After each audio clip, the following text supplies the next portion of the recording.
Hello everyone, welcome. I hope you guys are having a great day. Today I'm going to get one of my biggest questions answered today. Every time I see videos, clips of European countries, I don't like the cities. I barely see any skyscrapers like, or tall buildings like that. But if you look at in the US or in Asian countries, like you see like high rises all over the place. So this should be very interesting. And guys, do all that good stuff, subscribe to the channel, and also hit the like button if you enjoyed this reaction. Now let's get into it.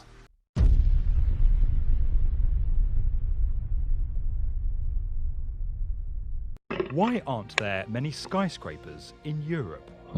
Despite being one of the most developed, densely populated, and economically prosperous continents, Europe has surprisingly few skyscrapers, particularly when compared to Asia and North America.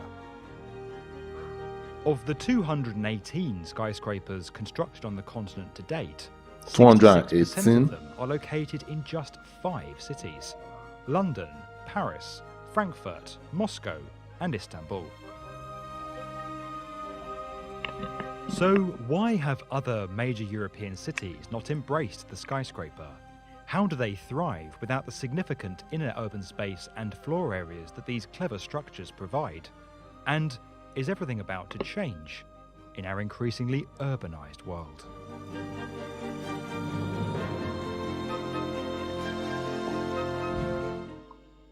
When skyscrapers first rose to prominence in the 19th century, first in Chicago and later in New York, many European cities were already firmly established, with grand historic buildings and public spaces that left little room for large new structures.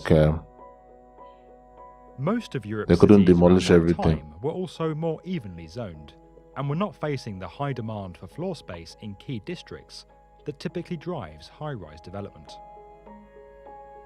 Additionally, as the power and influence of North America began to grow, a cultural rivalry emerged between Americans who saw Europe's class system as outdated and Europeans who saw some American ideals as eroding traditions and the European way of life.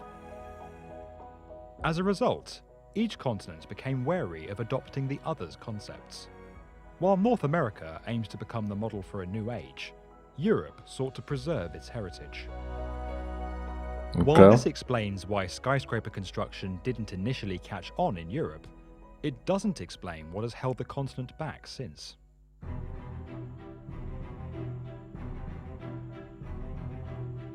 In the wake of the Second World War, many thought European cities would modernize and replicate the skyscrapers that were rising across North America. However, in Western Europe, where many cities lost landmark and historic structures, an overwhelming desire to restore what had been destroyed took hold. In addition, the lower population of Europe at that time meant that the demand for floor area that principally drives skyscraper construction wasn't there. As a result, modest structures replaced buildings that could not be saved or restored. Meanwhile, in Eastern Europe, the expanding Soviet Union's rebuild effort consisted largely of mid-rise repetitive structures that sought to rehouse much of the population. It was during this time that Europe saw its first skyscrapers begin to rise, not in response to growth and prosperity, but in an effort by the Soviets to indicate their power and influence.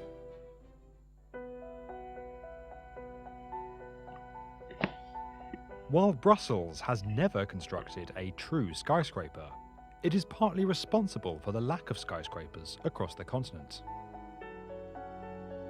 Without any significant zoning regulations in place, the 1960s saw many buildings in the city demolished to make way for large, modern structures that had little regard for architectural or cultural value.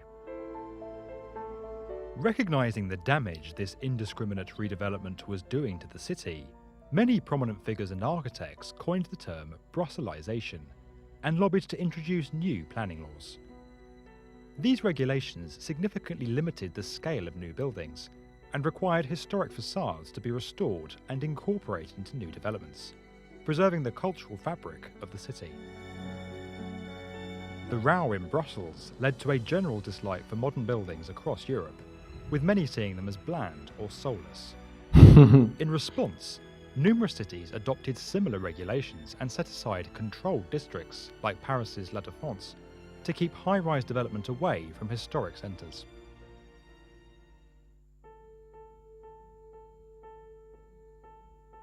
By the start of the 21st century, attitudes around tall buildings were softening across the continent, as architectural trends moved away from box-like structures towards more... I mean, this is still shocking to me because, like, I get maybe not wanting to demolish what they already have now, but I think Europe, especially with immigration into those countries, don't they need some, is it not becoming crowded now? Like, I mean, I've never gone, like I said, I've never left my country, so I don't know how these countries in Europe are, but like,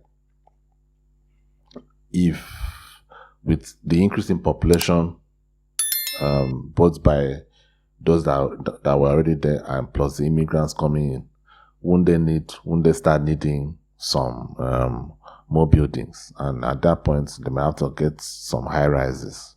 I mean, like, I think it's inevitable. That's just what I think about it.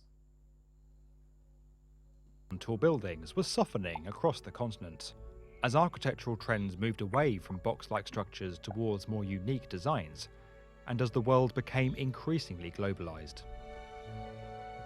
Since the early 2000s, major financial centers like London, Paris, Moscow, Istanbul, and Frankfurt have seen several skyscrapers rise, as demand for commercial space in their centers has increased. By contrast, smaller European cities that have been experiencing more modest growth have turned their focus to the environment and improving living standards. What is this? I mean, are they planting the trees on the building? That is innovative. It's Milan. Okay. That is nice, but I get the what's being done, but like, yeah, it looks weird. I won't lie, it looks weird, but I get the reason for it. Modest growth have turned their focus to the environment and improving living standards for citizens. In recent years, urban areas in Scandinavia and Central Europe have consistently ranked among the highest in the world for sustainability, happiness and well-being, while maintaining importance within their national economies. However, skyscraper construction in the cities of today is no longer driven purely by economic growth or the need for commercial office space. With 60% of the global human population set to be living in urban areas by 2030, residential skyscrapers are now rising in prominence, particularly across Asia. They have no choice. Europe will be the same. As many traditional rural-based industries become automated, millions are migrating into cities and major urban areas, driving significant demand for residential space that is often met with high-rise structures. Europe is not immune to this phenomenon, particularly in such a heavily globalized world, and with the continent's desire to keep up with the progress and economic growth of China and the US. As such, Europe could witness a skyscraper boom in the decades ahead. However, with entire urban centres now being declared historically significant, and with the desire to retain as much culture and architecture as possible rightly holding strong up to the present day, the unique challenge facing future skyscraper construction in Europe is all to do with the past. Wow. Guys, tell me what you think. Do you think Europe will eventually have to build some skyscraper? I actually believe that is the case. I mean, with the immigration and the increase in population and all that, at some point, and from what was said in this video, a lot of people are going to leave the more rural areas to the cities, and those cities are going to need residential buildings. And what's the most efficient way to build residency? High rises. So I mean, they really have no choice. it's going to happen. It's going to happen. Wow, this was a nice video. Thank you for watching, and like the video on your way out. I really appreciate it. Let me know what you think down in the comments below. I'll see you in the next one. Peace.